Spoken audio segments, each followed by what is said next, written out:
ਸਵਾਗਤ ਹੈ ਜੀ ਤੁਹਾਡਾ ਸਾਰਿਆਂ ਦਾ ਹੀ ਸਾਰਿਆਂ ਨੂੰ ਪਿਆਰ ਭਰੀ ਸਤਿ ਸ਼੍ਰੀ ਅਕਾਲ। ਸਾਡਾ ਪਹਿਲਾ ਸਵਾਲ ਹੈ ਦੰਤੀ ਵਿਅੰਜਨ ਹੈ। ਦੇਖੋ ਇਸ ਦੇ ਵਿੱਚ ਦੰਤੀ ਵਿਅੰਜਨ ਕਿਹੜਾ ਹੈ।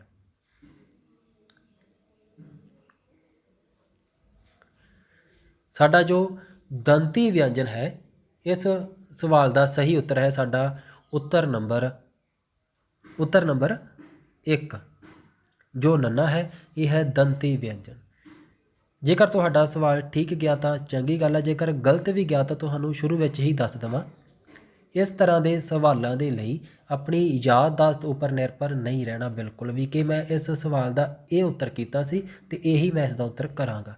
ਇਹਨਾਂ ਸਵਾਲਾਂ ਦੇ ਲਈ ਜ਼ਰੂਰੀ ਹੈ ਕਿ ਮੌਕੇ ਉੱਪਰ ਹੀ ਇਹਨਾਂ ਸਵਾਲਾਂ ਨੂੰ ਸਮਝਿਆ ਜਾਵੇ, ਥੋੜ੍ਹਾ ਜਿਹਾ ਖੁੱਲ੍ਹ ਕੇ ਉਚਾਰ ਲਿਆ ਜਾਵੇ, ਦੇਖ ਲਿਆ ਜਾਵੇ ਕਿ ਗੋਲ ਹੈ, ਮੇਰੇ ਬੁੱਲ ਗੋਲ ਹੋ ਰਹੇ ਆ, ਜਾਂ ਇਹ ਉੱਚਾ ਸਵਰ ਹੈ, ਮੇਰੀ ਜੀਭ ਉੱਪਰ ਨੀਚੇ ਵਾਲੇ ਦੰਦਾਂ ਤੋਂ ਬਹੁਤ ਜ਼ਿਆਦਾ ਉੱਪਰ ਤਾਲੂਏ ਨਾਲ ਲੱਗ ਗਈ ਹੈ, ਇਹ ਉੱਚਾ ਸਵਰ ਹੈ, ਜਾਂ ਕਿਸ ਤਰ੍ਹਾਂ ਦਾ ਵੀ ਸਵਰ ਹੈ ਜੋ ਤੁਹਾਨੂੰ ਪੁੱਛਿਆ ਗਿਆ, ਜਾਂ ਵਿਚਕਾਰਲਾ ਜੀਭ ਮੇਰੀ ਵਿਚਕਾਰ ਹੀ ਰਹਿ ਗਈ, ਨਾ ਨੀਚੇ ਵਾਲੇ ਦੰਦਾਂ ਨਾਲ ਲੱਗੀ ਨਾ ਉੱਪਰ ਤਾਲੂਏ ਨਾਲ ਲੱਗੀ। ਉੱਥੇ ਮੌਕੇ 'ਤੇ ਹੀ ਦੇਖਣਾ, ਫਿਰ ਇਹਨਾਂ ਦਾ ਉੱਤਰ ਕਰਨਾ ਤੁਹਾਡਾ ਜਿਹੜਾ ਠੀਕ ਜਾਵੇਗਾ। ਯਾਦਦਾਸ਼ਤ ਦੇ ਹਿਸਾਬ ਨਾਲ ਸਵਾਲ ਤੁਸੀਂ ਕੁਛ ਹੋਰ ਯਾਦ ਕੀਤਾ ਗਿਆ, ਉੱਥੇ ਸਵਾਲ ਨੂੰ ਉਲਝਾ ਕੇ ਥੋੜ੍ਹਾ ਜਿਹਾ ਅਲੱਗ ਤਰੀਕੇ ਨਾਲ ਪੁੱਛਿਆ ਗਿਆ ਤਾਂ ਯਾਦਦਾਸ਼ਤ ਵਾਲਾ ਤੁਹਾਡਾ ਜਿਹੜਾ ਮੇਰੇ ਹਿਸਾਬ ਨਾਲ ਗਲਤ ਜਾਣ ਦੀ ਸੰਭਾਵਨਾ ਇਸ ਤਰ੍ਹਾਂ ਦੇ ਸਵਾਲਾਂ ਵਿੱਚ। ਅਗਲਾ ਸਵਾਲ ਦੇਖੋ, ਮੌਖਕੀ ਧੁਨੀ ਨਹੀਂ ਹੈ। ਕਿਹੜੀ ਧੁਨੀ ਆ ਜੋ ਮੌਖਕੀ ਨਹੀਂ ਇਸ ਦੇ ਵਿੱਚ। ਇੱਥੇ ਜ਼ਰੂਰਤ ਹੈ ਸਵਾਲ ਨੂੰ ਸਮਝਣ ਦੀ ਕਿ ਪੁੱਛਿਆ ਕੀ ਗਿਆ, ਫਿਰ ਆਪਣੇ ਆਪ ਸਵਾਲ ਠੀਕ ਜਾਵੇਗਾ।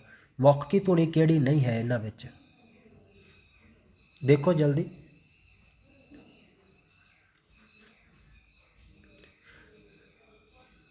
ਠੀਕ ਹੈ ਜੀ, ਇਸ ਦਾ ਜੋ ਸਹੀ ਉੱਤਰ ਹੈ ਮੌਖਕੀ ਧੁਨੀ ਨਹੀਂ ਹੈ। ਸਾਡਾ ਉੱਤਰ ਨੰਬਰ ਹੈ 1 ਕਿਉਂਕਿ ਇਹ ਹੈ ਇੱਕ ਨਾਸਕੀ ਧੁਨੀ, ਇਹ ਮੌਖਕੀ ਧੁਨੀ ਨਹੀਂ। ਬਸ ਇਹੀ ਚੀਜ਼ ਪੁੱਛੀ ਗਈ ਸੀ। ਉਲਟ ਜੀਬੀ ਧੁਨੀ ਹੈ। ਕਿਹੜੀ ਧੁਨੀ ਹੈ ਇਹਨਾਂ ਦੇ ਵਿੱਚ ਜੋ ਉਲਟ ਜੀਬੀ ਹੈ। ਦੇਖੋ ਇਸ ਦਾ ਕੀ ਉੱਤਰ ਆਵੇਗਾ, ਉਚਾਰ ਕੇ ਦੇਖ ਸਕਦੇ ਹੋ ਤੁਸੀਂ।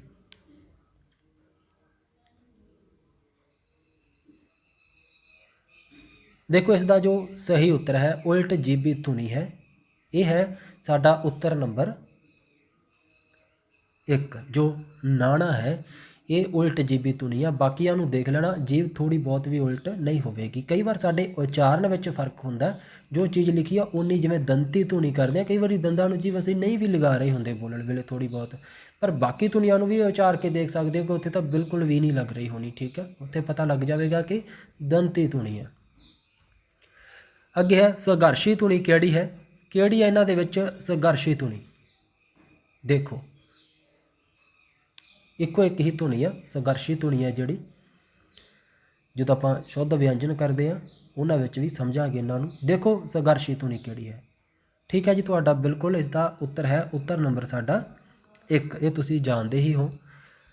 ਅਗਲਾ ਸਵਾਲ ਦੇਖੋ, ਡੱਕਵੇਂ ਵਿਅੰਜਨ ਹਨ। ਕਿੰਨੇ ਹਨ ਡੱਕਵੇਂ ਵਿਅੰਜਨ, ਇਹ ਤੁਸੀਂ ਜਾਣਦੇ ਹੋ, ਬੜਾ ਜਲਦੀ ਹੀ ਲਗਾ ਲਿਆ ਹੋਵੇਗਾ। ਉੱਤਰ ਨੰਬਰ 1 ਆ ਸਾਡਾ 15। ਪਰ ਇੱਥੇ ਯਾਦ ਕਰਨ ਵਾਲੀ ਜਿਹੜੀ ਚੀਜ਼ ਆ ਉਹ ਹੈ ਕਿ ਇਹ ਡੱਕਵੇਂ ਵਿਅੰਜਨ ਅਸਲ ਵਿੱਚ ਹੈ ਕਿਹੜੇ, ਕਿਉਂਕਿ ਸਵਾਲ ਆ ਸਕਦਾ ਕਿ ਉੱਥੇ ਤੁਹਾਨੂੰ 3 ਡੱਕਵੇਂ ਵਿਅੰਜਨ ਦੇ ਦਿੱਤੇ ਜਾਣ ਅਤੇ ਇੱਕ ਨਾ ਹੋਵੇ ਤਾਂ ਤੁਹਾਨੂੰ ਪੁੱਛਿਆ ਜਾਵੇ ਕਿਹੜਾ ਇਹਦੇ ਵਿੱਚ ਜਿਹੜਾ ਡੱਕਵਾਂ ਵਿਅੰਜਨ ਨਹੀਂ, ਡੱਕਵਾਂ ਵਿਅੰਜਨ। ਇਸ ਕਰਕੇ ਇਹ 15 ਪਤਾ ਵੀ ਹੋਣ ਤੁਹਾਨੂੰ। ਅਗਲਾ ਸਵਾਲ ਹੈ, ਗਾਲੀ ਗਲੋਚ ਸਮੇਂ ਵਰਤੇ ਜਾਂਦੇ ਸ਼ਬਦ ਕਿਸ ਭਾਸ਼ਾ ਵਿੱਚ ਆਉਂਦੇ ਹਨ। ਕਿਹੜੀ ਭਾਸ਼ਾ ਵਿੱਚ ਆ ਜਾਂਦੇ, ਇਹ ਅਪ ਭਾਸ਼ਾ ਵਿੱਚ ਆ ਜਾਂਦੇ ਆ। ਕੋਈ ਵੀ ਗਾਲੀ ਗਲੋਚ ਵੇਲੇ ਜਿਹੜੇ ਇਹ ਸ਼ਬਦ ਆ ਜਦੋਂ ਕੋਈ ਵਰਤਦਾ ਤਾਂ ਇਹ ਅਪ ਭਾਸ਼ਾ ਵਾਲੇ ਸ਼ਬਦ ਹੁੰਦੇ ਆ, ਕੁਛ ਵੀ ਬੋਲਣਾ ਕਿਸੇ ਨੂੰ। ਠੀਕ ਹੈ, ਅੱਗੇ ਹੈ ਜਹਾਜ਼ ਨੂੰ ਗੱਡਾ ਕਹਿਣਾ, ਸਿਗਰਟ ਨੂੰ ਗਧੀ ਕਹਿਣਾ, ਛੋਲਿਆਂ ਨੂੰ ਬਦਾਮ ਕਹਿਣਾ, ਇਹ ਆ ਜਾਂਦੇ ਆ ਗੁਪਤ ਭਾਸ਼ਾ ਦੇ ਵਿੱਚ। ਅਗਲੇ ਸਵਾਲ ਉੱਪਰ ਜ਼ੋਰ ਦੇਣਾ, ਕਿਸੇ ਇੱਕ ਕਿਤਈ ਵਰਗ ਦੀਆਂ ਲੋੜਾਂ ਦੀ ਪੂਰਤੀ ਲਈ ਸਰਕਾਰ ਭਾਸ਼ਾ ਕਿਹੜੀ ਭਾਸ਼ਾ ਹੁੰਦੀ ਹੈ। ਇਹ ਹੁੰਦੀ ਹੈ ਜਾਰਗਨ ਭਾਸ਼ਾ, ਮੈਡੀਕਲ ਜਾਰਗਨ, ਕਾਨੂੰਨ ਜਾਰਗਨ। ਪਟਵਾਰੀ ਕੋਲ ਜਾਵੋਗੇ ਫਰਦ ਲਵਾਉਣ ਦੇ ਲਈ ਉਸ ਨੂੰ ਪੜ੍ਹ ਕੇ ਦੇਖਣਾ, ਅਲੱਗ ਤਰ੍ਹਾਂ ਦੇ ਸ਼ਬਦ ਲਿਖੇ ਹੋਣਗੇ। ਪੁਲਿਸ ਦੀ ਰਪਟ ਪੜ੍ਹ ਕੇ ਦੇਖਣਾ, ਉਹਦੇ ਵਿੱਚ ਵੱਖਰੇ ਸ਼ਬਦ ਹੋਣਗੇ। ਅਦਾਲਤ ਦੇ ਕੋਈ ਕਾਨੂੰਨੀ ਕਾਰਵਾਈ ਵਾਲੇ ਤੁਸੀਂ ਦੇਖਣਾ, ਨੋਟਿਸ ਵਗੈਰਾ ਪੜ੍ਹਦੇ ਹੋ ਅਦਾਲਤਾਂ ਵਾਲੇ ਅੱਜ ਕੱਲ੍ਹ ਤਾਂ, ਜਾਂ ਤੁਸੀਂ ਸਕੂਲ ਸਿੱਖਿਆ ਬੋਰਡ ਦੇ ਵੀ ਨੋਟਿਸ ਪੜ੍ਹਦੇ ਹੋ। ਠੀਕ ਹੈ, ਪੱਤਰ ਨੰਬਰ ਇੰਨਾ ਫਲਾਨਾ ਜੋ ਵੀ ਲਿਖਿਆ ਹੁੰਦਾ ਉਹ ਕਿਸੇ ਇੱਕ ਕਿੱਤੇ ਨਾਲ ਸੰਬੰਧਿਤ ਜਿਹੜੀ ਬੋਲੀ ਹੁੰਦੀ ਆ ਉਹ ਹੁੰਦੀ ਆ ਜਾਰਗਨ। ਜਿਵੇਂ ਡੇਲੀ ਰਜਿਸਟਰ ਦੇ ਲਈ ਰੋਜ਼ਨਾਮਚਾ ਹੁੰਦਾ, ਰਪਟ ਦੇ ਲਈ ਬਜਰੀਆ ਹੁੰਦਾ। ਠੀਕ ਹੈ, ਜਾਂ ਤੁਸੀਂ ਮਿਸਲ ਪੜ੍ਹਦੇ ਹੋ ਲਿਖਿਆ ਹੋਇਆ ਫਾਈਲ ਨੰਬਰ, ਮਿਸਲ ਨੰਬਰ। ਅਗਲੇ ਸਵਾਲਾਂ ਦੇ ਉੱਪਰ ਵੀ ਧਿਆਨ ਦੇਣਾ ਥੋੜ੍ਹਾ ਜਿਹਾ, ਆਪਾਂ ਕੀਤੇ ਆ ਬਹੁਤ ਵਾਰ। ਪਿਜਨ, ਜਦੋਂ ਦੋ ਭਾਸ਼ਾਵਾਂ ਆਪਸ ਵਿੱਚ ਮਿਲਦੀਆਂ ਕੋਈ ਤੀਜੀ ਭਾਸ਼ਾ ਜਨਮ ਲੈਂਦੀ ਆ, ਉਹ ਅਖਵਾਉਂਦੀ ਆ ਪਿਜਨ। ਜਿਵੇਂ ਸੰਸਕ੍ਰਿਤ ਅਤੇ ਫਾਰਸੀ ਮਿਲੀਆਂ ਅਤੇ ਉਰਦੂ ਦਾ ਜਨਮ ਹੋਇਆ। ਇਹ ਜੋ ਰਲੀ ਮਿਲੀ ਭਾਸ਼ਾ ਜਿੰਨਾ ਚਿਰ ਚੱਲਦੀ ਹੈ ਉਨਾ ਚਿਰ ਇਹ ਪਿਜਨ ਅਖਵਾਉਂਦੀ ਆ। ਅੱਗੇ ਹੈ ਕਰਿਓਲ ਭਾਸ਼ਾ। ਜਿਹੜੀ ਇਹ ਰਲੀ ਮਿਲੀ ਭਾਸ਼ਾ ਬੋਲੀ ਜਾਂਦੀ ਹੈ ਦੋ ਭਾਸ਼ਾਵਾਂ ਮਿਲਣ 'ਤੇ, ਹੌਲੀ ਹੌਲੀ ਇਹ ਇੱਕ ਹੀ ਭਾਸ਼ਾ ਬਣ ਜਾਂਦੀ ਹੈ। ਅਤੇ ਜਦੋਂ ਇਹ ਇੱਕ ਭਾਸ਼ਾ ਬਣ ਜਾਂਦੀ ਹੈ ਤਾਂ ਉਸ ਇਲਾਕੇ ਦੀ ਇਹ ਮਾਂ ਬੋਲੀ ਬਣ ਜਾਂਦੀ ਹੈ, ਮਾਤ ਭਾਸ਼ਾ ਬਣ ਜਾਂਦੀ ਹੈ, ਉਦੋਂ ਅਖਵਾਉਂਦੀ ਹੈ ਇਹ ਕਰਿਓਲ ਭਾਸ਼ਾ। ਅਗਲੇ ਦੋ ਸਵਾਲ ਇਤਿਹਾਸ ਦੇ ਸਵਾਲ ਆ, ਪਰ ਫਿਰ ਵੀ ਤੁਸੀਂ ਕਰ ਲਵੋ। ਪੰਜਾਬ ਰਾਜ ਭਾਸ਼ਾ ਐਕਟ ਕਦੋਂ ਪਾਸ ਹੋਇਆ? ਪਾਸ ਹੋਇਆ ਸੀ ਇਹ 19 ਦਸੰਬਰ 1967 ਦੇ ਵਿੱਚ, ਅਤੇ ਇਸ ਨੂੰ ਜਾਰੀ ਲਾਗੂ ਕੀਤਾ ਗਿਆ। ਪੰਜਾਬ ਵਿੱਚ ਪੰਜਾਬੀ ਕਦੋਂ ਸਰਕਾਰੀ ਅਤੇ ਦਫ਼ਤਰੀ ਕਾਰਗੁਜ਼ਾਰੀ ਦਾ ਮਾਧਿਅਮ ਬਣੀ? ਕਦੋਂ ਬਣੀ ਇਹ? ਥੋੜ੍ਹੇ ਜਿਹੇ ਦਿਨਾਂ ਬਾਅਦ ਹੀ ਬਣ ਗਈ, ਦਸੰਬਰ ਤੋਂ। 1 ਜਨਵਰੀ 1968 ਦੇ ਵਿੱਚ ਲਾਗੂ ਕਰ ਦਿੱਤਾ ਗਿਆ। ਅਗਲਾ ਸਵਾਲ ਯਾਦ ਹੀ ਹੋਵੇਗਾ ਤੁਹਾਨੂੰ। ਪਰਖ ਮੈਗਜ਼ੀਨ ਕਿਸ ਯੂਨੀਵਰਸਿਟੀ ਵੱਲੋਂ ਪ੍ਰਕਾਸ਼ਿਤ ਕੀਤਾ ਜਾਂਦਾ? ਇਹ 4-5 ਰਸਾਲੇ ਆ, ਖੋਜ ਦੇ ਨਾਲ ਸੰਬੰਧਿਤ, ਯਾਦ ਰੱਖ ਲੈਣਾ ਕਿਹੜੀ ਕਿਹੜੀ ਯੂਨੀਵਰਸਿਟੀ ਦੇ ਨਾਲ ਸੰਬੰਧਿਤ ਹੈ। ਜੋ ਇਹ ਪਰਖ ਮੈਗਜ਼ੀਨ ਆ ਖੋਜ ਨਾਲ ਸੰਬੰਧਿਤ, ਇਹ ਪ੍ਰਕਾਸ਼ਿਤ ਕਰਦੀ ਆ ਪੰਜਾਬ ਯੂਨੀਵਰਸਿਟੀ। ਅੱਗੇ ਹੈ ਪੰਜਾਬੀ ਭਾਸ਼ਾ ਅਕਾਦਮੀ। ਇੱਕ ਭਾਸ਼ਾ ਅਕਾਦਮੀ ਹੈ, ਇੱਕ ਸਾਹਿਤ ਅਕਾਦਮੀ ਕਰਦੇ ਆ। ਇਹਨਾਂ ਦੇ ਆਪਾਂ ਅਵਾਰਡ ਵੀ ਯਾਦ ਕਰਦੇ ਹਾਂ ਲੇਖਕਾਂ ਦੇ ਨਾਲ ਸੰਬੰਧਿਤ। ਜਿਹੜੀ ਇਹ ਭਾਸ਼ਾ ਅਕਾਦਮੀ ਹੈ ਇਹ ਹੁਣੇ ਜਿਹੀ ਪਿੱਛੇ ਬਣੀ ਹੈ। ਜਿਹੜੀ ਸਾਹਿਤ ਅਕਾਦਮੀ ਉਹ ਜ਼ਿਆਦਾ ਪੁਰਾਣੀ ਹੈ, ਠੀਕ ਹੈ ਤਾਂ ਦੋਨੇ ਹੀ ਪੁਰਾਣੀ, ਇੱਕ ਜ਼ਿਆਦਾ ਪੁਰਾਣੀ ਹੈ। 1983 ਦੇ ਵਿੱਚ ਆਈ ਭਾਸ਼ਾ ਨਾਲ ਸੰਬੰਧਿਤ ਜਿਹੜੀ ਪੰਜਾਬੀ ਭਾਸ਼ਾ ਅਕਾਦਮੀ ਹੈ। ਅਤੇ ਜਿਹੜੀ ਇਹ ਸਾਹਿਤ ਅਕਾਦਮੀ ਹੈ ਪੰਜਾਬੀ ਦੀ, ਪੰਜਾਬੀ ਸਾਹਿਤ ਅਕਾਦਮੀ, ਇਹ ਆਈ ਹੈ 1954 ਦੇ ਵਿੱਚ। ਇਹ ਇੱਕ ਗੈਰ ਸਰਕਾਰੀ ਸੰਸਥਾ ਦੇ ਰੂਪ ਵਿੱਚ ਆਈ ਹੈ, ਠੀਕ ਹੈ। 1954 ਪੰਜਾਬੀ ਸਾਹਿਤ ਅਕਾਦਮੀ। ਅਗਲਾ ਸਵਾਲ ਹੈ ਪੰਜਾਬੀ ਯੂਨੀਵਰਸਿਟੀ ਪਟਿਆਲਾ ਆਈ ਹੈ ਸ਼੍ਰੀ ਗੁਰੂ ਨਾਨਕ ਦੇਵ ਜੀ ਦਾ ਸ਼ਤਾਬਦੀ ਸਮਾਂ ਸੀ ਜਿਹੜਾ 69 ਵਾਲਾ ਜਨਮ ਹੋਇਆ ਇਹਨਾਂ ਦਾ। 1969 ਦੇ ਵਿੱਚ ਬਣੀ ਪੰਜਾਬੀ ਯੂਨੀਵਰਸਿਟੀ ਪਟਿਆਲਾ। ਅੱਗੇ ਹੈ ਬਣਤਰ ਦੇ ਆਧਾਰ 'ਤੇ। ਕਿਸ ਦੇ ਆਧਾਰ 'ਤੇ? ਬਣਤਰ ਦੇ ਆਧਾਰ 'ਤੇ ਜਿਹੜੀਆਂ ਧੁਨੀਆਂ ਇਹ ਕਿੰਨੇ ਤਰ੍ਹਾਂ ਦੀਆਂ ਹੁੰਦੀਆਂ? 2 ਤਰ੍ਹਾਂ ਦੀਆਂ ਹੁੰਦੀਆਂ, ਖੰਡੀ ਅਤੇ ਅਖੰਡੀ ਧੁਨੀਆਂ। ਅਗਲਾ ਹੈ ਉਚਾਰਨ ਦੇ ਆਧਾਰ ਉੱਪਰ ਕੀਤਾ ਬਣਤਰ, ਹੁਣ ਹੈ ਉਚਾਰਨ ਦੇ ਆਧਾਰ 'ਤੇ ਧੁਨੀਆਂ ਕਿੰਨੇ ਤਰ੍ਹਾਂ ਦੀਆਂ ਹੁੰਦੀਆਂ? 2 ਤਰ੍ਹਾਂ ਦੀਆਂ ਹੁੰਦੀਆਂ, ਇਹ ਤੁਸੀਂ ਜਾਣਦੇ ਹੋ, ਸਵਰ ਅਤੇ ਵਿਅੰਜਨ। ਅਗਲਾ ਸਵਾਲ ਹੈ ਆਪਣਾ ਅਰਧ ਵਿਅੰਜਨ ਧੁਨੀਆਂ ਕਿਹੜੀਆਂ ਹਨ, ਜਾਂ ਅਰਧ ਸਵਰ ਕਹਿ ਲਵੋ। ਯਈਆ ਅਤੇ ਵਾਵਾ ਇਹ ਅਰਧ ਵਿਅੰਜਨਾਂ ਵਿੱਚ ਵੀ ਆ ਜਾਂਦੇ ਆ, ਅਰਧ ਸਵਰਾਂ ਵਿੱਚ ਵੀ ਆ ਜਾਂਦੇ ਆ। ਸ਼ਬਦ ਦੇ ਹਿਸਾਬ ਨਾਲ ਦੇਖਣਾ ਪੈਂਦਾ ਕਿ ਵਿਅੰਜਨ ਦੇ ਰੂਪ ਵਿੱਚ ਆਇਆ ਜਾਂ ਸਵਰ ਦੇ ਰੂਪ ਵਿੱਚ ਆਇਆ। ਇਹਨਾਂ ਨੂੰ ਅੱਗੇ ਆਪਾਂ ਦੇਖਦੇ ਹਾਂ ਉਦਾਹਰਨਾਂ ਦੇ ਨਾਲ। ਅਗਲਾ ਸਵਾਲ ਦੇਖੋ, ਭਾਸ਼ਾ ਦੀ ਛੋਟੀ ਤੋਂ ਛੋਟੀ ਧੁਨਿਆਤਮਿਕ ਇਕਾਈ ਕਿਹੜੀ ਹੈ? ਧੁਨੀਗ੍ਰਾਮ ਹੈ, ਠੀਕ ਹੈ। ਧੁਨੀਗ੍ਰਾਮ ਭਾਸ਼ਾ ਦੀ ਛੋਟੀ ਤੋਂ ਛੋਟੀ ਧੁਨਿਆਤਮਿਕ ਇਕਾਈ ਹੈ। ਅਗਲਾ ਸਵਾਲ ਹੈ ਆਪਣਾ ਉਹ ਭਾਸ਼ਾਈ ਧੁਨੀਆਂ ਜੋ ਸੁਤੰਤਰ ਤੌਰ 'ਤੇ ਭਾਸ਼ਾ ਵਿੱਚ ਵਿਚਰਨ ਦੇ ਯੋਗ ਹੁੰਦੀਆਂ ਹਨ। ਸੁਤੰਤਰ ਵਿਚਰਦੀਆਂ ਭਾਸ਼ਾ ਦੇ ਵਿੱਚ ਇਹ ਹੁੰਦੀਆਂ ਅਖੰਡੀ, ਅਤੇ ਜਿਹੜੀਆਂ ਅਖੰਡੀ ਹੈ ਸੁਤੰਤਰ ਨਹੀਂ ਹੁੰਦੀਆਂ। ਵਿਅੰਜਨਾਂ ਨੂੰ ਉਚਾਰਨ ਦੀ ਦ੍ਰਿਸ਼ਟੀ ਤੋਂ, ਕਿਹੜੀ ਦ੍ਰਿਸ਼ਟੀ ਤੋਂ? ਉਚਾਰਨ ਦੀ ਦ੍ਰਿਸ਼ਟੀ ਤੋਂ ਕਿੰਨੇ ਭਾਗਾਂ ਵਿੱਚ ਵੰਡਿਆ ਜਾਂਦਾ? 3 ਭਾਗਾਂ ਦੇ ਵਿੱਚ ਵੰਡਿਆ ਜਾਂਦਾ। ਕਿਹਨਾਂ ਦੀ ਗੱਲ ਕਰ ਰਹੇ ਹਾਂ? ਵਿਅੰਜਨਾਂ ਦੀ ਗੱਲ ਕਰ ਰਹੇ ਹਾਂ। ਇੱਕ ਤਾਂ ਉਚਾਰਨ ਦੇ ਆਧਾਰ ਉੱਪਰ ਵੰਡ ਕਰਦੇ ਹਾਂ, ਇੱਕ ਰੋਕ ਅਤੇ ਇੱਕ ਲਹਿਜਾ। 3 ਤਰ੍ਹਾਂ ਦੇ ਵਿਅੰਜਨ ਆਪਾਂ ਦੇਖਦੇ ਹਾਂ ਜਦੋਂ ਉਚਾਰਨ ਦੀ ਗੱਲ ਕਰਦੇ ਹਾਂ। ਇਹ ਵਾਲਾ ਸਵਾਲ ਦੇਖ ਲਵੋ ਚੰਗੀ ਤਰ੍ਹਾਂ। ਆਪਾਂ ਪੰਜਾਬੀ ਦੀਆਂ ਉਪ ਭਾਸ਼ਾਵਾਂ ਦੀ ਪਹਿਲਾਂ ਵੀ ਇੱਕ ਵੰਡ ਕੀਤੀ ਆ, ਜਦੋਂ ਆਪਾਂ 3 ਤਰ੍ਹਾਂ ਦੀ ਵੰਡ ਕਰਦੇ ਹਾਂ। ਪਹਾੜੀ ਇਲਾਕੇ ਦੀਆਂ, ਪਾਕਿਸਤਾਨ ਦੇ ਵਿੱਚ ਬੋਲੀਆਂ ਜਾਣ ਵਾਲੀਆਂ ਅਤੇ ਆਪਣੇ ਪੰਜਾਬ ਵਿੱਚ ਬੋਲੀਆਂ ਜਾਣ ਵਾਲੀਆਂ। ਪਰ ਜਦੋਂ ਸੁਰ ਦੇ ਆਧਾਰ ਉੱਪਰ ਗੱਲ ਆ ਜਾਵੇ ਕਿ ਸੁਰ ਦੇ ਆਧਾਰ 'ਤੇ ਪੰਜਾਬੀ ਦੀਆਂ ਉਪ ਭਾਸ਼ਾਵਾਂ ਨੂੰ ਕਿੰਨੇ ਭਾਗਾਂ ਵਿੱਚ ਵੰਡਿਆ ਜਾਂਦਾ ਹੈ, ਫਿਰ 2 ਭਾਗਾਂ ਵਿੱਚ ਵੰਡਿਆ ਜਾਂਦਾ ਹੈ। ਇੱਕ ਤਾਂ ਉਹ ਉਪ ਭਾਸ਼ਾਵਾਂ ਜਿਨ੍ਹਾਂ ਦੇ ਵਿੱਚ ਸੁਰ ਹੈ, ਸੁਰੀ ਉਪ ਭਾਸ਼ਾਵਾਂ। ਇੱਕ ਹੈ ਜਿਨ੍ਹਾਂ ਦੇ ਵਿੱਚ ਸੁਰ ਨਹੀਂ, ਸੁਰ ਰਹਿਤ। ਪੰਜਾਬ ਵਿੱਚ ਜਿਹੜੀਆਂ ਉਪ ਭਾਸ਼ਾਵਾਂ ਬੋਲੀਆਂ ਜਾਂਦੀਆਂ ਸਾਰਿਆਂ ਦੇ ਵਿੱਚ ਹੀ ਜਿਹੜੀ ਸੁਰ ਹੈ ਮਾਝੀ, ਮਲਵਈ, ਦੁਆਬੀ ਅਤੇ ਪੁਆਧੀ। ਜਿਹਦੇ ਵਿੱਚ ਸੁਰ ਨਹੀਂ ਹੈ ਉਹ ਹੈ ਲਹਿੰਦੀ ਭਾਸ਼ਾ। ਪੰਜਾਬੀ ਦੀ ਕਿਹੜੀ ਉਪ ਭਾਸ਼ਾ ਦੇ ਵਿਚਕਾਰ ਸੁਰ ਬੋਲੇ ਜਾਂਦੇ ਹਨ? ਮਾਝੀ ਦੇ ਵਿੱਚ ਬੋਲੇ ਜਾਂਦੇ ਆ, ਕੁਝ ਹਾਲਾਤਾਂ ਵਿੱਚ ਮਲਵਈ ਵਿੱਚ ਵੀ ਬੋਲੇ ਜਾਂਦੇ ਆ, ਪਰ ਆਪਾਂ ਇਸ ਦਾ ਉੱਤਰ ਕਰਨਾ ਮਾਝੀ ਵਿੱਚ ਹੀ ਇਹ ਜ਼ਿਆਦਾ ਬੋਲੇ ਜਾਂਦੇ ਆ। ਹਲ ਨੂੰ ਬੋਲਣਗੇ ਹਲ, ਵਿਚਕਾਰ ਮਤਲਬ ਸਵਰ ਉਚਾਰਨਗੇ। ਬਹੁਤ ਸਾਰੇ ਅਜਿਹੇ ਸ਼ਬਦ ਆ ਜੋ ਆਪਾਂ ਨੂੰ ਮਿਲਣਗੇ ਕਿ ਇਹ ਇਸ ਤਰ੍ਹਾਂ ਉਚਾਰਦੇ ਆ। ਜੇਕਰ ਤੁਹਾਡਾ ਵੱਖ-ਵੱਖ ਇਲਾਕਿਆਂ ਵਿੱਚ ਆਉਣੀ ਜਾਣੀ ਹੈ ਫਿਰ ਤੁਸੀਂ ਇਹਨਾਂ ਚੀਜ਼ਾਂ ਨੂੰ ਬੜੇ ਵਧੀਆ ਤਰੀਕੇ ਨਾਲ ਸਮਝਦੇ ਹੋਵੋਗੇ। ਜਿਵੇਂ ਮੈਂ ਕੋਈ ਵੀ ਜ਼ਿਲ੍ਹਾ ਅਜਿਹਾ ਨਹੀਂ ਕਿ ਪੰਜਾਬ ਦਾ ਨਹੀਂ ਗਿਆ ਜਿੱਥੇ, ਅਤੇ ਇਹ ਗੱਲਾਂ ਧਿਆਨ ਵਿੱਚ ਨਹੀਂ। ਤੁਸੀਂ ਵੀ ਅੱਗੇ ਜਾ ਕੇ ਜਾਂ ਹੁਣ ਚਲੋ ਨੌਕਰੀ ਨਾਲ ਸੰਬੰਧਿਤ ਤੁਹਾਨੂੰ ਵੱਖ-ਵੱਖ ਡਿਊਟੀਆਂ ਕਰਨੀਆਂ ਪਈਆਂ, ਜਾਣਾ ਪਿਆ, ਫਿਰ ਇਹ ਚੀਜ਼ਾਂ ਤੁਹਾਨੂੰ ਆਪਣੇ ਆਪ ਦਿਖਣਗੀਆਂ ਕਿ ਹਾਂ ਮੈਂ ਇਸ ਤਰ੍ਹਾਂ ਬੋਲਦਾ, ਇਹ ਇਸ ਤਰ੍ਹਾਂ ਬੋਲਦੇ ਆ ਸ਼ਬਦਾਂ ਨੂੰ, ਫਿਰ ਸਪਸ਼ਟ ਹੋਵੇਗਾ, ਆਪਣੇ ਆਪ ਯਾਦ ਕਰਨ ਦੀ ਵੀ ਜ਼ਰੂਰਤ ਨਹੀਂ ਪਵੇਗੀ ਕਿਸੇ ਚੀਜ਼ ਨੂੰ। ਅੱਗੇ ਹੈ ਕਿਸ ਉਪਭਾਸ਼ਾ ਵਿੱਚ ਜਿਹੜਾ ਸੱਸਾ ਇਹ ਹਾਹੇ ਦੇ ਵਿੱਚ ਬਦਲ ਜਾਂਦਾ। ਦੇਖੋ ਕਿਹੜੀ ਉਪਭਾਸ਼ਾ ਦੇ ਵਿੱਚ ਬਦਲਦਾ ਹੈ।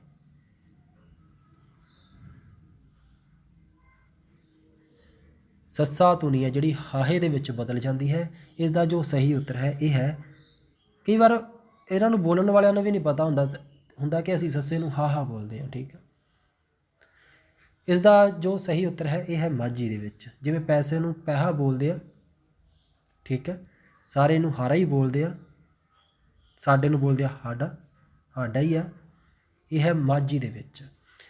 ਇਹ ਜਿਹੜੇ ਆਪਾਂ ਸ਼ਬਦ ਕਰਦੇ ਆ ਨਾ, ਇਹ ਜਿਹੜੀਆਂ ਪੁਰਾਣੀਆਂ ਆਪਣੀਆਂ ਪੇਂਡੂ ਔਰਤਾਂ ਉਹ ਜ਼ਿਆਦਾ ਬੋਲਦੀਆਂ ਹੈ। ਜਿਹੜੀਆਂ ਸ਼ਹਿਰੀ ਔਰਤਾਂ ਪੜ੍ਹੀਆਂ ਲਿਖੀਆਂ ਉਹ ਇਹ ਚੀਜ਼ ਤੋਂ ਹੋਰ ਤਰ੍ਹਾਂ ਦੇ ਵਿੱਚ ਸਵਰ ਜ਼ਿਆਦਾ ਬੋਲ ਰਹੀਆਂ। ਜਿਵੇਂ ਕੌਣ, ਉਹ ਬੋਲਣਗੀਆਂ ਕੱਕਾ ਊੜੇ ਨੂੰ ਔਂਕੜ ਨਾਲ ਕੌਣ, ਆਪਣਾ ਸਟਾਈਲ ਆ ਉਹਨਾਂ ਦਾ ਕੌਣ।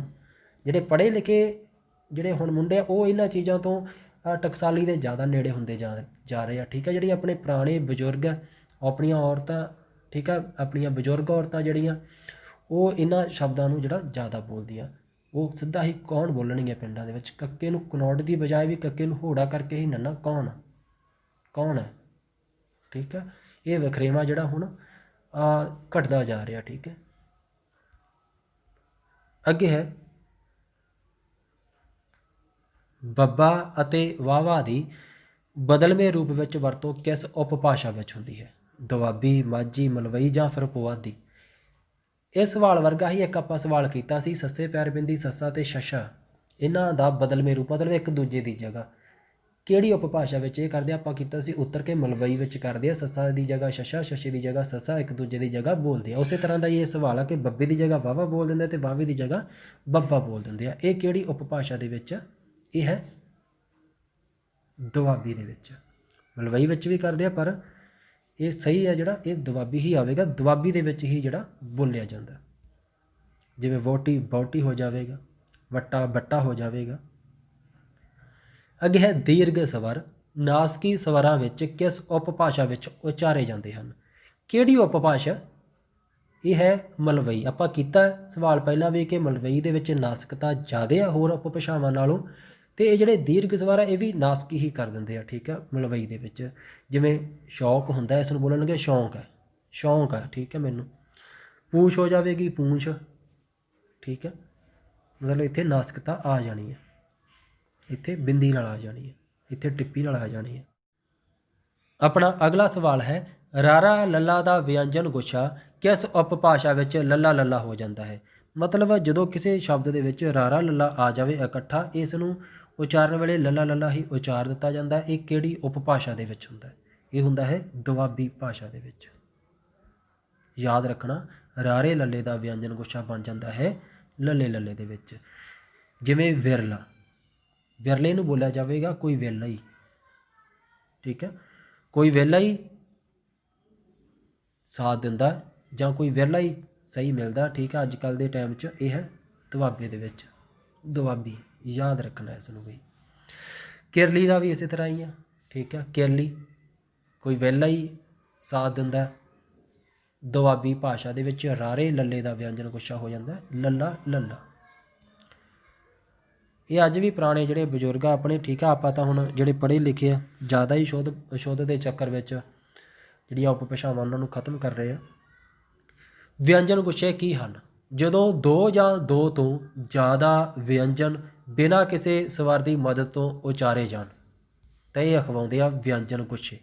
ਦੋ ਵਿਅੰਜਨ ਇਕੱਠੇ ਬੋਲ ਦਿੱਤੇ ਜਾਣ, ਵਿੱਚ ਸਵਰ ਦੀ ਆਵਾਜ਼ ਨਾ ਆਵੇ। ਜਿਵੇਂ ਸਾਡੇ ਕੋਲ ਉਦਾਹਰਨ ਹੈ ਕਰਨ ਦੇ ਵਿੱਚ ਕਾ ਤੋਂ ਬਾਅਦ ਤਾਂ ਥੋੜ੍ਹਾ ਜਿਹਾ ਆ ਦੀ ਆਵਾਜ਼ ਆ ਰਹੀ ਆ ਕਰਨ, ਅਤੇ ਰਾਰਾ ਨੰਨਾ ਇਕੱਠਾ ਉਚਾਰ ਰਹੇ ਆਪਾਂ ਰਨ। ਇਹ ਕੀ ਆ? ਵਿਅੰਜਨ ਗੁੱਛਾ ਇੱਕ। ਅਗਲਾ ਹੈ ਆਪਣਾ ਅਰਲ ਲੋ ਤੋਂ ਪਹਿਲਾਂ ਆੜੇ ਦੀ ਆਵਾਜ਼ ਆ ਰਹੀ ਹੈ। ਠੀਕ ਹੈ, ਇਹਦਾ ਮਤਲਬ ਆੜਾ ਅਤੇ ਰਾਰਾ ਜਿਹੜਾ ਇਹ ਵਿਅੰਜਨ ਗੁੱਛਾ ਬਣਾ ਰਹੇ ਆ। ਪਰ ਮੈਨੂੰ ਲੱਗ ਰਿਹਾ ਕਿ ਜਿਹੜਾ ਇਹ ਵਾਲਾ ਇਹ ਠੀਕ ਨਹੀਂ ਗਾ। ਕਿਤਾਬ ਦੇ ਵਿੱਚ ਇਸੇ ਤਰ੍ਹਾਂ ਹੀ ਆ, ਕਿਉਂਕਿ ਵਿਅੰਜਨ ਗੁੱਛਿਆਂ ਦੀ ਗੱਲ ਹੋ ਰਹੀ ਹੈ। ਇੱਥੇ ਜਿਹੜਾ ਆੜਾ ਹੈ ਨਾ ਇਹ ਸਵਰ ਹੈ, ਸਵਰ ਅਤੇ ਵਿਅੰਜਨ ਇਕੱਠਾ ਹੋਇਆ, ਇਸ ਕਰਕੇ ਵਿਅੰਜਨ ਗੁੱਛਾ ਨਹੀਂ ਬਣਦਾ। ਮੇਰੇ ਹਿਸਾਬ ਨਾਲ ਜਿਹੜੀ ਇਹ ਵਿਰਕਟ ਇਹ ਜਾਂ ਤਾਂ ਰਾਰੇ ਲੱਲੇ ਦੀ ਆਵੇਗੀ, ਠੀਕ ਹੈ, ਫਿਰ ਠੀਕ ਹੋਵੇਗਾ ਇਹ। ਬਾਕੀ ਤੁਸੀਂ ਦੇਖ ਲੈਣਾ, ਮੈਨੂੰ ਇਹ ਵੈਸੇ ਗਲਤ ਲੱਗਿਆ। ਅੱਗੇ ਹੈ ਵਿਅੰਜਨ ਆ ਜਿਹੜੇ ਦੋ ਤਰ੍ਹਾਂ ਦੇ ਹੁੰਦੇ ਆ ਵੀ, ਠੀਕ ਹੈ, ਵਿਅੰਜਨ ਗੁੱਛੇ ਆ ਜਿਹੜੇ। ਅੱਗੇ ਹੈ ਈ ਸਵਰ ਹੈ, ਇਹ ਤੁਸੀਂ ਕਰ ਲਵੋ, ਬਾਅਦ 'ਚ ਆਪਾਂ ਇਹਨਾਂ ਨੂੰ ਉਦਾਹਰਨਾਂ ਨਾਲ ਸਮਝਾਂਗੇ, ਠੀਕ ਹੈ, ਚੰਗੀ ਤਰ੍ਹਾਂ। ਕੀ ਚੀਜ਼ ਆ ਵੀ ਜਿਹੜਾ ਈ ਹੈ, ਅਗਲੇਰਾ ਹੈ, ਉੱਚਾ ਹੈ, ਗੁਲਾਈ ਰਹਿਤ ਹੈ, ਦੀਰਘ ਹੈ ਅਤੇ ਬਾਕੀ ਸਾਰੇ ਆ। ਗੁਲਾਈ ਰਹਿਤ ਤਾਂ ਤੁਸੀਂ ਜਾਣਦੇ ਹੋ, ਉਹ ਗੋਲ ਹੁੰਦਾ ਜਾਂ ਨਹੀਂ ਹੁੰਦਾ, ਗੋਲ ਪਤਾ ਲੱਗ ਜਾਵੇਗਾ। ਅਗਲੇਰੇ ਦੇ ਵਿੱਚ ਵੀ ਤੁਸੀਂ ਜੀਵ ਦੀ ਸਥਿਤੀ ਨੂੰ ਆਧਾਰ ਬਣਾ ਕੇ ਸਮਝ ਸਕਦੇ ਹੋ। ਅੱਗੇ ਇਸ ਤਰ੍ਹਾਂ ਦੇ ਸਵਾਲਾਂ ਨੂੰ ਆਪਾਂ ਉਦਾਹਰਨਾਂ ਨਾਲ ਸਮਝ ਰਹੇ ਹਾਂ। ਉੱਚੇ ਜਾਂ ਲੰਮੀ ਆਵਾਜ਼ ਵਾਲੇ ਵੀ ਤੁਸੀਂ ਜਾਣਦੇ ਹੋ, ਲਾਂ ਦੁਲਾਂ, ਸਿਆਰੀ ਵਿਹਾਰੀ, ਔਂਕੜ ਦੁਲੈਂਕੜ, ਠੀਕ ਹੈ। ਅਤੇ ਜਿਹੜੇ ਲਘੂ ਦੀਰਘ ਵਿੱਚ ਇਹ ਚੀਜ਼ ਨੂੰ ਤੁਸੀਂ ਧਿਆਨ ਵਿੱਚ ਕਰ ਲਿਆ, ਤੁਹਾਡਾ ਕਾਫੀ ਸਵਾਲ ਆ ਜਿਹੜਾ ਹੱਲ ਹੋ ਜਾਵੇਗਾ। ਜਿਹੜਾ ਆਪਾਂ ਕਰਦੇ ਹਾਂ ਆੜਾ, ਏੜੀ ਨੂੰ ਸਿਹਾਰੀ ਅਤੇ ਊੜੇ ਨੂੰ ਔਂਕੜ, ਇਹ ਨਾ ਭੁੱਲਣਾ ਬਸ। ਇਹ ਕਿਹੜੇ ਆ? ਇਹ ਤਿੰਨ ਲਘੂ ਹੈ, ਇਹ ਤਿੰਨ ਲਘੂ ਆ। ਕਵਿਤਾਵਾਂ ਦੇ ਵਿੱਚ ਵੀ ਇਹਨਾਂ ਦੀ ਆਪਾਂ ਜਿਹੜੀ ਮਾਤਰਾ ਨਹੀਂ ਕਹਿੰਦੇ, ਆੜਾ, ਈੜੀ ਨੂੰ ਸਿਹਾਰੀ ਅਤੇ ਊੜੇ ਨੂੰ ਔਂਕੜ। ਬਾਕੀ 7 ਆ ਜਿਹੜੇ ਉਹ ਦੀਰਘ। ਇਹ ਤਿੰਨ ਤੁਸੀਂ ਸੌਖੇ ਹੀ ਆ, ਯਾਦ ਕਰ ਲਵੋ। ਇਹਨਾਂ ਦੇ ਵਿੱਚ ਜਿਹੜਾ ਊੜੇ ਨੂੰ ਔਂਕੜ ਆ ਨਾ, ਇਹੀ ਸਿਰਫ ਲਘੂ ਦੇ ਵਿੱਚ ਗੁਲਾਈਦਾਰ ਆ, ਬਾਕੀ ਗੁਲਾਈ ਤੋਂ ਬਿਨਾਂ। ਅਤੇ ਇਹ ਵਿਚਕਾਰਲੇ ਆ ਤਿੰਨੇ ਹੀ, ਜਿਹੜੇ ਇਹ ਲਘੂ ਹੈ ਤਿੰਨੇ ਹੀ ਵਿਚਕਾਰਲੇ ਆ, ਆ, ਈ ਅਤੇ ਊ। ਵਿਚਕਾਰਲੇ ਕਿਵੇਂ ਆ, ਠੀਕ ਹੈ। ਜੀਭ ਨੂੰ ਦੇਖ ਲਵੋ ਆਪਣੀ ਨੂੰ, ਜੀਭ ਨੀਚੇ ਵਾਲੇ ਦੰਦ ਆ ਜਿਹੜੇ ਆਪਣੇ ਜਵਾੜੇ ਦਾ ਨੀਚਲੇ ਦੰਦ ਹੈ, ਉੱਥੇ ਜੀਭ ਬਿਲਕੁਲ ਦੰਦਾਂ ਦੇ ਨਾਲ ਲੱਗ ਜਾਂਦੀ ਆ, ਠੀਕ ਹੈ, ਉਹ ਆਪਣੇ ਨੀਚੇ ਵਾਲੇ ਹੁੰਦੇ ਆ, ਠੀਕ ਹੈ। ਜੀਭ ਉੱਪਰ ਬਿਲਕੁਲ ਹੀ ਤਾਲਵੇ ਦੇ ਨਾਲ ਲੱਗ ਜਾਂਦੀ ਹੈ ਤਾਂ ਜਾ ਕੇ, ਠੀਕ ਆ, ਉਹ ਉੱਪਰਲੇ ਹੁੰਦੇ ਆਪਣੇ। ਅਤੇ ਜੀਭ ਜੇਕਰ ਬਿਲਕੁਲ ਵਿਚਾਲੇ ਹੀ ਰਹਿ ਗਈ, ਇਹਨਾਂ ਨੂੰ ਬੋਲ ਕੇ ਦੇਖੋ, ਆ, ਨਾ ਜੀਭ ਥੱਲੇ ਲੱਗਦੀ ਹੈ ਨਾ ਉੱਪਰ ਜਾਂਦੀ ਹੈ, ਬਿਲਕੁਲ ਸਿੱਧੀ ਰਹਿ ਜਾਂਦੀ ਹੈ, ਇਸੇ ਕਰਕੇ ਇਹ ਹੈ ਵਿਚਕਾਰਲੇ। ਇਹਨਾਂ ਨੂੰ ਆਪਾਂ ਹੋਰ ਅੱਗੇ ਚੰਗੀ ਤਰ੍ਹਾਂ ਸਮਝਦੇ ਹਾਂ। ਥੋੜ੍ਹਾ ਜਿਹਾ ਤੁਹਾਨੂੰ ਸਵਾਲ ਕਰਨ ਦੇ ਲਈ ਇਹ ਚੀਜ਼ਾਂ ਮੈਂ ਦੱਸੀਆਂ ਕਿ ਬਾਕੀ 2-4 ਸਵਾਲ ਠੀਕ ਕਰ ਲਵੋ। ਦੇਖੋ ਇਹ ਸਵਰ ਹੈ, ਇਹ ਸਵਰ ਕਿਹੜਾ?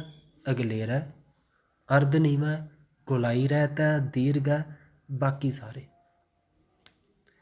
ਇਸ ਦਾ ਜੋ ਸਹੀ ਉੱਤਰ ਹੈ, ਇਹ ਸਵਰ ਹੈ, ਇਹ ਹੈ ਦੀਰਘ ਵੀ ਆ ਅਤੇ ਬਾਕੀ ਸਾਰੇ ਵੀ ਆ।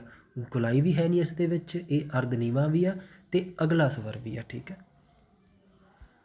ਅੱਗੇ ਹੈ ਉਹ ਸਵਰ ਹੈ, ਉਹ ਪਿਛਲੇਰਾ ਹੈ, ਅਰਧ ਨੀਵਾਂ, ਗੁਲਾਈਦਾਰ ਹੈ, ਦੀਰਘ ਜਾਂ ਬਾਕੀ ਸਾਰੇ ਆ। ਇਹਨਾਂ ਸਵਾਲਾਂ ਨੂੰ ਯਾਦ ਨਾ ਕਰਨਾ, ਇਸ ਦਾ ਉੱਤਰ ਵੀ ਤੁਹਾਨੂੰ ਦੱਸ ਹੀ ਦੇਣਾ, ਇਹ ਵੀ ਹੈ ਦੀਰਘ ਅਤੇ ਬਾਕੀ ਸਭ ਕੁਝ ਹੈ ਇਸ ਵਿੱਚ, ਕਿਉਂਕਿ ਕਿੰਨੀਆਂ ਕੁ ਚੀਜ਼ਾਂ ਨੂੰ ਤੁਸੀਂ ਯਾਦ ਕਰੋਗੇ, ਸਮਝ ਲੈਣਾ। ਅੱਗੇ ਹੈ ਆੜੇ ਨੂੰ ਕਨੌੜਾ, ਔ, ਠੀਕ ਹੈ, ਔ, ਇਹ ਪਿਛਲੇਰਾ ਹੈ, ਨੀਵਾਂ, ਗੁਲਾਈਦਾਰ ਹੈ, ਦੀਰਘ ਅਤੇ ਬਾਕੀ ਸਾਰੇ ਹੈ। ਇਸ ਦਾ ਉੱਤਰ ਵੀ ਹੈ ਇਹ ਸਾਰੇ ਹੀ ਹੈ, ਠੀਕ ਹੈ। ਜਿਹੜਾ ਆੜੇ ਨੂੰ ਕਨੌੜਾ, ਇਹ ਪਿਛਲੇਰਾ, ਬੋਲ ਕੇ ਦੇਖ ਲੈਣਾ, ਔ, ਠੀਕ ਹੈ, ਨੀਵਾਂ ਵੀ ਆ, ਗੁਲਾਈਦਾਰ ਵੀ ਆ, ਔ, ਮੂੰਹ ਐਟੋਮੈਟਿਕ ਹੀ ਗੋਲ ਹੋ ਜਾਵੇਗਾ, ਠੀਕ ਆ, ਆਪਣੇ ਆਪ ਹੀ। ਇਹ ਦੀਰਘ ਵੀ ਆ ਅਤੇ ਬਾਕੀ ਸਾਰੇ ਹੀ ਆ। ਅਗਲੇ ਸਵਾਲ ਨੂੰ ਥੋੜ੍ਹਾ ਜਿਹਾ ਧਿਆਨ ਨਾਲ ਦੇਖ ਲੈਣਾ। ਆਪਾਂ ਜਿਹੜੇ ਲਘੂ ਸਵਰ ਕੀਤੇ ਆ ਉੱਪਰ, ਆੜਾ, ਈੜੀ ਨੂੰ ਸਿਹਾਰੀ ਅਤੇ ਊੜੇ ਨੂੰ ਔਂਕੜ, ਉਹਨਾਂ ਦੇ ਉੱਪਰ ਇਹ ਸਵਾਲ ਹੈ। ਆ ਸਵਰ ਹੈ, ਇਹ ਅਰਧ ਨੀਵਾਂ, ਵਿਚਕਾਰਲਾ, ਗੁਲਾਈ ਤੋਂ ਰਹਿਤ ਹੈ ਅਤੇ ਲਘੂ ਹੈ ਅਤੇ ਬਾਕੀ ਸਾਰੇ। ਹਾਂ, ਇਸ ਦਾ ਉੱਤਰ ਹੈ ਉੱਤਰ ਨੰਬਰ 4। ਇਹ ਅਰਧ ਨੀਵਾਂ ਵੀ ਆ, ਵਿਚਕਾਰਲਾ ਵੀ ਆ, ਗੁਲਾਈ ਰੇਤ ਵੀ ਆ, ਲਘੂ ਵੀ ਆ, ਠੀਕ ਹੈ। ਇਹ ਸਾਰੀਆਂ ਹੀ ਚੀਜ਼ਾਂ ਆੜੇ ਦੇ ਵਿੱਚ। ਸਕਰੀਨਸ਼ਾਟ ਲੈ ਸਕਦੇ ਹੋ ਇਸ ਸਵਾਲ ਦਾ, ਤੁਹਾਨੂੰ ਮਿਲਣੇ ਨਹੀਂ ਇਹ ਕਿਤਾਬਾਂ ਵਿੱਚ ਛੇਤੀ, ਆੜੇ ਨਾਲ ਸੰਬੰਧਿਤ, ਠੀਕ ਹੈ। ਅੱਗੇ ਦੇਖੋ ਉਚਾਰਨ ਸਥਾਨ। ਉਚਾਰਨ ਸਥਾਨ ਦੀ ਦ੍ਰਿਸ਼ਟੀ ਤੋਂ ਪੰਜਾਬੀ ਵਿਅੰਜਨ ਧੁਨੀਆਂ ਨੂੰ ਕਿੰਨੇ ਭਾਗਾਂ ਵਿੱਚ ਵੰਡਿਆ ਜਾਂਦਾ? 6 ਭਾਗਾਂ ਵਿੱਚ ਵੰਡਦੇ ਹੋ। ਜਿਹੜਾ ਤੁਸੀਂ ਡੱਬਾ ਜਿਹਾ ਬਣਾ ਕੇ ਦੇਖੇ ਹੋਣੇ, ਉਹਦੇ ਵਿੱਚ 6 ਭਾਗ ਕੀਤੇ ਹੁੰਦੇ ਆ। ਅੱਗੇ ਹੈ ਟ੍ਰਿਲ ਫਲੈਪ ਧੁਨੀ ਹੈ। ਟ੍ਰਿਲ ਫਲੈਪ ਧੁਨੀ ਕਿਹੜੀ ਹੈ? ਰਾਰਾ ਅਤੇ ਰਾੜਾ ਧੁਨੀ ਹੈ ਜਿਹੜੀ ਹੈ, ਯਾਦ ਰੱਖਣਾ, ਟ੍ਰਿਲ ਫਲੈਪ ਧੁਨੀਆਂ ਵਿੱਚ ਆ ਜਾਂਦੇ ਆ। ਅਗਲੇ ਸਵਾਲ ਦੇਖ ਲਵੋ, ਦੰਤੀ ਧੁਨੀ ਨਹੀਂ ਹੈ। ਕਿਹੜੀ ਧੁਨੀ ਆ ਜੋ ਦੰਤੀ ਨਹੀਂ, ਦੰਦਾਂ ਨਾਲ ਜੀਵਾ ਜਿਹੜੀ ਨਹੀਂ ਲੱਗਦੀ, ਕਿਸ ਨੂੰ ਬੋਲਣ ਵੇਲੇ? ਦੇਖੋ ਵੀ,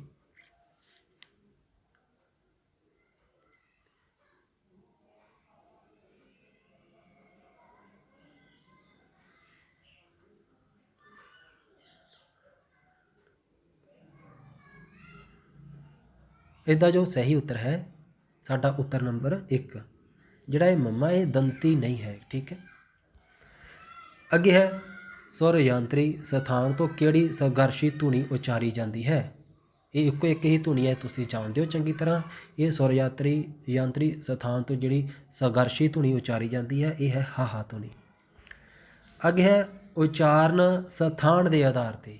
ਕਿਸ ਦੇ ਆਧਾਰ 'ਤੇ? ਉਚਾਰਨ ਸਥਾਨ, ਕਿੱਥੋਂ ਉਚਾਰਿਆ ਜਾ ਰਿਹਾ ਸ਼ਬਦ। ਜਿਹੜੀਆਂ ਪੰਜਾਬੀ ਦੀਆਂ ਧੁਨੀਆਂ ਇਸ ਆਧਾਰ 'ਤੇ ਕਿੰਨੇ ਭਾਗਾਂ ਵਿੱਚ ਵੰਡਿਆ ਜਾਂਦਾ? ਇਹਨੂੰ 2 ਭਾਗਾਂ ਵਿੱਚ ਵੰਡਿਆ ਜਾਂਦਾ।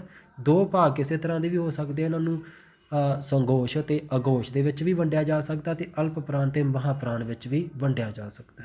ਦੋਨੇ ਵਿੱਚ ਹੀ 2-2 ਤਰ੍ਹਾਂ ਦੀ ਵੰਡ ਹੈ।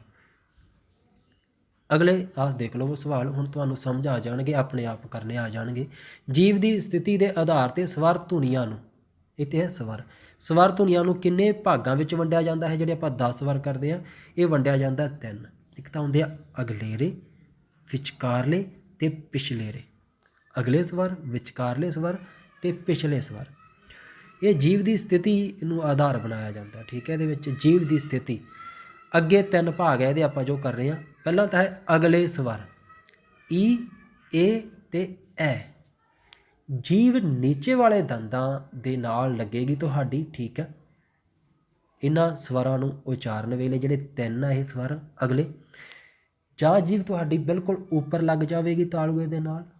ਠੀਕ ਹੈ। ਅਤੇ ਜਾਂ ਫਿਰ ਜੀਭ ਆ ਤੁਹਾਡੀ ਬਿਲਕੁਲ ਵਿਚਕਾਰ ਰਹੇਗੀ, ਨਾ ਉੱਪਰ ਜਾਵੇਗੀ ਨਾ ਨੀਚੇ ਜਾਵੇਗੀ। ਦੇਖੋ ਵਿਚਕਾਰਲੇ ਸਵਰ ਹਨ ਏ, ਆ, ਊ, ਆ। ਜੀਭ ਬਿਲਕੁਲ ਵਿਚਕਾਰ ਹੈ। ਠੀਕ ਹੈ। ਖੜੀ ਹੈ ਇੱਕ ਜਗ੍ਹਾ, ਅਤੇ ਇਹ ਸ਼ਬਦ ਆ ਜਿਹੜੇ ਤੁਸੀਂ ਉਚਾਰ ਰਹੇ ਹੋ। ਪਿਛਲੇਰੇ ਸਵਰ ਦੇਖੋ ਬੋਲ ਕੇ, ਊ ਜੀਭ ਪਿੱਛੇ ਚਲੀ ਜਾਵੇਗੀ ਤੁਹਾਡੀ, ਓ ਅਤੇ ਔ। ਇੱਥੇ ਗੋਲ ਵੀ ਹੋ ਰਹੀ ਹੈ ਜੀਭ ਅਤੇ ਪਿੱਛੇ ਵੀ ਜਾ ਰਹੀ ਹੈ। ਬਿਲਕੁਲ ਸੌਖਾ, ਉਚਾਰ ਕੇ ਦੇਖ ਲੈਣਾ, ਲਿਖ ਕੇ ਵੀ ਦੇਖ ਸਕਦੇ ਹੋ। ਜੀਭ ਦੀ ਉਚਾਈ ਵੀ ਦੇਖ ਸਕਦੇ ਹੋ। ਜੀਭ ਇੱਥੇ ਵੀ ਆਪਾਂ ਉਹੀ ਚੀਜ਼ ਨੂੰ ਲਾਗੂ ਕਰਨਾ ਕਿ ਜੀਭ ਨੀਚੇ ਤੋਂ ਲੈ ਕੇ ਉੱਪਰਲੇ ਤਾਲੂਏ ਤੱਕ ਕਿੱਥੇ ਜੇ ਫਿਰਦੀ ਆ? ਬਿਲਕੁਲ ਨੀਚੇ ਦੰਦਾਂ ਦੇ ਨਾਲ ਹੀ ਲੱਗੀ ਹੋਈ ਹੈ, ਥੱਲੇ ਹੀ ਰਹਿ ਗਈ ਸਾਡੀ ਜੀਭ, ਜਾਂ ਬਹੁਤ ਉੱਪਰ ਚਲੀ ਗਈ, ਜਾਂ ਬਹੁਤ ਉੱਪਰ ਤੋਂ ਥੋੜ੍ਹੀ ਜਿਹੀ ਨੀਵੀਂ ਆ, ਜਾਂ ਨੀਚੇ ਵਾਲੇ ਦੰਦਾਂ ਤੋਂ ਜਿਹੜਾ ਥੱਲੇ ਆਪਣਾ ਜੀਭ ਦੇ ਨੀਚੇ ਭਾਗ ਉਸ ਤੋਂ ਥੋੜ੍ਹੀ ਜਿਹੀ ਉੱਪਰ ਉੱਠੀ ਹੈ। ਉੱਚੇ ਸਵਰ ਦੇਖ ਲਵੋ ਈ, ਊ। ਜੀਭ ਉੱਪਰ ਆਪਣੀ ਬਹੁਤ ਜ਼ਿਆਦਾ। ਠੀਕ ਹੈ। ਜੀਭ ਦੀ ਉਚਾਈ ਹੈ ਤਾਂ ਨੂੰ ਉੱਚੀ ਚਲੀ ਗਈ। ਅਰਧ ਉੱਚੇ ਆ ਜਿਹੜੇ ਇਹ ਊ। ਜੀਭ ਹੈ ਤਾਂ ਉੱਪਰ ਹੀ, ਪਰ ਪੂਰੀ ਤਰ੍ਹਾਂ ਉੱਪਰ ਨਹੀਂ ਲੱਗੀ। ਠੀਕ ਹੈ। ਇਹ 2 ਸਵਰ। ਨੀਵੇਂ ਸਵਰਾਂ ਦੇ ਵਿੱਚ ਦੇਖ ਲਵੋ ਐ, ਜੀਭ ਬਿਲਕੁਲ ਨੀਚੇ ਜਾ ਰਹੀ ਹੋਵੇਗੀ। ਠੀਕ ਹੈ। ਜਿੰਨਾ ਵੀ ਜਵਾੜਾ ਨੀਚੇ ਹੈ ਉਨੀ ਹੀ ਨੀਚੇ ਨੂੰ ਆਵੇਗੀ। ਐ, ਆ, ਔ। ਜੀਭ ਮੁੜ ਕੇ ਥੋੜ੍ਹੀ ਜਿਹੀ ਨੀਚੇ ਨੂੰ ਅੰਦਰ ਨੂੰ ਜਾ ਰਹੀ ਹੋਵੇਗੀ। ਠੀਕ ਹੈ। ਇਹ ਹੈਗਾ ਨੀਵੇਂ ਸਵਰ। ਅਤੇ ਅਰਧ ਨੀਵੇਂ ਸਵਰ ਇਹ ਮਤਲਬ ਬਿਲਕੁਲ ਤਾਂ ਨਹੀਂ ਅੰਦਰ ਨੂੰ ਦੰਦਾਂ ਦੇ ਨੀਚੇ ਨੂੰ ਜਵਾੜੇ ਨੂੰ ਜਾ ਰਹੀ, ਮਤਲਬ ਸਿੱਧੀ ਜਿਹੀ ਰਹਿ ਰਹੀ ਹੈ। ਇੱਥੇ ਇਹ 3 ਸਵਰ ਹੈ ਏ, ਆ ਅਤੇ ਓ। ਠੀਕ ਹੈ। ਬਿਲਕੁਲ ਸੌਖਾ ਜਿਹਾ ਕੰਮ ਹੈ। ਇੱਥੇ ਤੁਹਾਡਾ ਹੁਣ ਸਵਾਲ ਹੈ ਜਿਹੜੇ ਉੱਪਰਲੇ ਗਲਤ ਨਹੀਂ ਜਾਣਗੇ। ਬੁੱਲਾਂ ਦੀ ਸਥਿਤੀ ਇਹ ਬਿਲਕੁਲ ਹੀ ਸੌਖੀ ਵੰਡ ਆ, ਆਰਾਮ ਨਾਲ ਕਰ ਲਵੋਗੇ, ਇਹਨਾਂ ਨੂੰ ਯਾਦ ਨਾ ਕਰੋ ਮੇਰੇ ਹਿਸਾਬ ਨਾਲ। ਠੀਕ ਹੈ। ਬੁੱਲਾਂ ਦੀ ਸਥਿਤੀ ਇਹ 2 ਤਰ੍ਹਾਂ ਦੇ ਹੁੰਦੇ ਆ, ਗੋਲਾਈਦਾਰ ਹੁੰਦੇ ਆ। ਬੋਲ ਕੇ ਦੇਖ ਲੈਣਾ, ਮੂੰਹ ਗੋਲ ਗੋਲ ਹੋ ਜਾਵੇਗਾ। ਠੀਕ ਆ ਬਈ, ਜਿਵੇਂ ਆਈਸਕ੍ਰੀਮ ਖਾਣ ਵੇਲੇ ਕਰਦੇ ਹੋ ਬਈ, ਜਾਂ ਬਾਂਦਰ ਕਰਦਾ ਹੁੰਦਾ। ਗੋਲਾਈ ਰਹਿਤ ਹੁੰਦੇ ਆ ਅੱਧੇ, ਬਾਕੀ ਗੋਲਾਈ ਰਹਿਤ ਆ ਵੀ ਸਿੱਧਾ ਹੀ ਬੋਲ ਸਕਦੇ ਹੋ ਮੂੰਹ ਨੂੰ ਗੋਲ ਕੀਤੇ ਬਿਨਾਂ। ਇਹ ਖੁਦ ਹੀ ਦੇਖ ਲੈਣਾ ਵੀ, ਸਕਰੀਨਸ਼ਾਟ ਲੈ ਲੈਣਾ ਚਾਹੇ। ਠੀਕ ਹੈ। ਅਗਲੇ ਸਵਾਲ ਦੇਖੋ, ਪੰਜਾਬੀ ਵਿੱਚ ਕਿੰਨੀਆਂ ਸੁਰ ਧੁਨੀਆਂ ਹਨ? ਸੁਰਾਂ ਜਿਹੜੀਆਂ ਪੰਜਾਬੀ ਦੇ ਵਿੱਚ 3 ਆ, ਉੱਚੀ, ਨੀਵੀਂ ਅਤੇ ਮੱਧ। ਅਗਲਾ ਸਵਾਲ ਦੇਖ ਲਵੋ, ਈੜੀ ਨੂੰ ਸਿਹਾਰੀ ਆ, ਇਹ ਸਵਰ ਹੈ। ਅਰਧ ਉੱਚਾ, ਵਿਚਕਾਰਲਾ, ਗੋਲਾਈ ਰਹਿਤ, ਲਘੂ ਅਤੇ ਬਾਕੀ ਸਾਰੇ।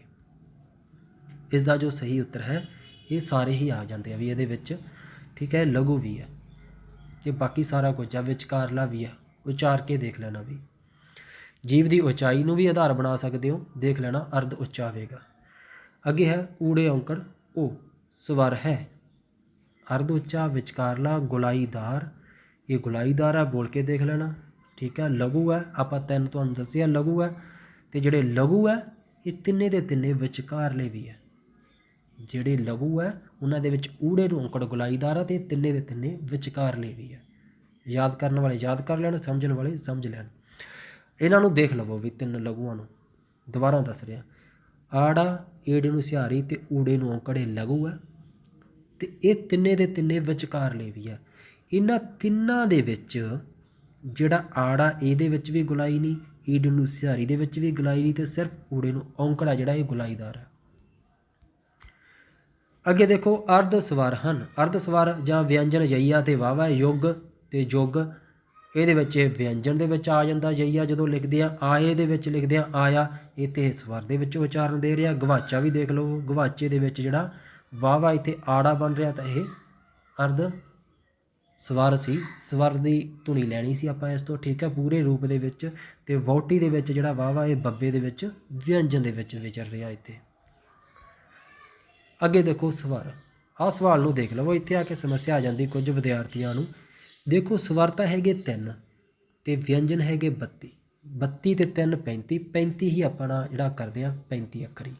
32 ਤੇ 3 35। ਪਰ ਜਦੋਂ ਉਹ ਪੁੱਛਦੇ ਆ ਸ਼ੁੱਧ ਵਿਅੰਜਨ ਕਿੰਨੇ ਆ, ਫਿਰ ਆਪਾਂ ਕਰ ਦਿੰਦੇ ਆ 29। 29 ਕੱਢੇ 32 ਦੇ ਵਿੱਚੋਂ ਬਾਕੀ ਰਹਿ ਜਾਂਦੇ ਆ 3 ਅੱਖਰ। ਉਹ 3 ਅੱਖਰ ਕਿਹੜੇ ਕਿਹੜੇ ਆ? 2 ਹੋ ਗਏ ਯਈਆ ਤੇ ਵਾਵਾ ਅਰਧ ਸਵਰ, ਤੇ ਇੱਕ ਤੀਜਾ ਹੈ 29 ਤੇ 3 32 ਕਰਨ ਦੇ ਲਈ ਹਾਹਾ, ਜਿਹੜਾ ਹੈ ਸੁਰ ਯੰਤਰੀ। ਉਮੀਦ ਹੈ ਤੁਹਾਨੂੰ ਸਮਝ ਆਈ ਹੋਵੇਗੀ। ਤੁਹਾਡਾ ਸਾਰਿਆਂ ਦਾ ਬਹੁਤ ਬਹੁਤ ਧੰਨਵਾਦ ਜੀ।